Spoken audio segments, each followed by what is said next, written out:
Hi hello friends. ఈరోజు మా పొలంలో వరి కుప్పనేయడానికైతే నేను మా మామయ్య అయితే వచ్చాము. మేము రాకముందే మా ఊర్లో వాళ్ళొచ్చి వరి చేనునైతే ఎత్తడం స్టార్ట్ చేసేసారు. ఎత్తిన వాటిని ఒకదాని మీద ఒకటి పేర్చి కట్టేసి మొయ్యాలి. ఎంత గట్టిగా కడితే అంత వీలుగుంటది మొయ్యడానికి. మా అత్తయ్య తన బలాన్ని మొత్తం ఉపయోగించి కడుతుంది. కట్టిన వాటిని మోసి కుప్పనేసే దగ్గర అయితే తీసుకుని వెళ్ళాలి. ఓన్ తెచ్చి ఒక బరకంలో పడేస్తారు. నేను మా మామయ్య అయితే కుప్పనేయాలి. మేము కుప్పేస్తుంటే గ్యాప్ లేకుండా తెచ్చి మోపుల్ని పడేస్తున్నారు. మా మాయ విసిగిపోతున్నాడు. గ్యాప్ లేకుండా తెస్తున్నారని మోపులు. మా ఊర్లో వాళ్ళకి అలసిపోయారు కదా, రెస్ట్ తీసుకోండి అంటే మేము రెస్ట్ తీసుకోం, కావాలంటే మీరే రెస్ట్ తీసుకోండి అనేసి అయితే అంటున్నారు. మేము రెస్ట్ తీసుకుంటుంటే వాళ్ళు ఆగకుండా పని చేసేస్తున్నారు. వీళ్ళతో పని జరగదని మేము కుప్పనేయడం అయితే స్టార్ట్ చేస్తాం. అది అయిపోగానే ఇంకా ఇంకా తెస్తున్నారు మూపుల్ని. కూర్చోమంటే కూర్చోరు, నిల్చోమంటే నిల్చోరు. ఈ రోజు ఏంటి మాకు ఈ బాధ? ఓవెత్తుతున్న దగ్గర ఏంటబ్బా ఇలా కుమ్ముతున్నారు అనుకుంటున్నారు. ఈ ధాన్యం ఇస్తేనే బెల్లంతో చేసే ఉండలను అయితే ఇస్తారు. ఎక్కడ ఓవెత్తితే అక్కడికి తీసుకొని వస్తారు. చిన్నప్పుడు అప్పుడెప్పుడు తిన్నాను, మళ్ళీ మొదటిసారి ఇదే చూడడం. నాకు మా మాయకి అయితే టేస్ట్ చేయండి, ఎలా ఉన్నాయో చెప్పండి అనేసి అయితే రెండు ఇచ్చారు మాకు. ఈ ఎండకి అవి కరిగిపోయాయని తెలియదు,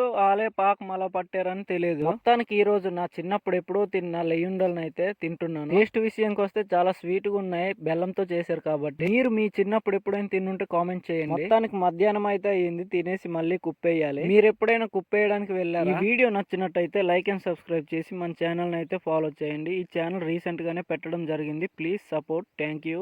బాయ్.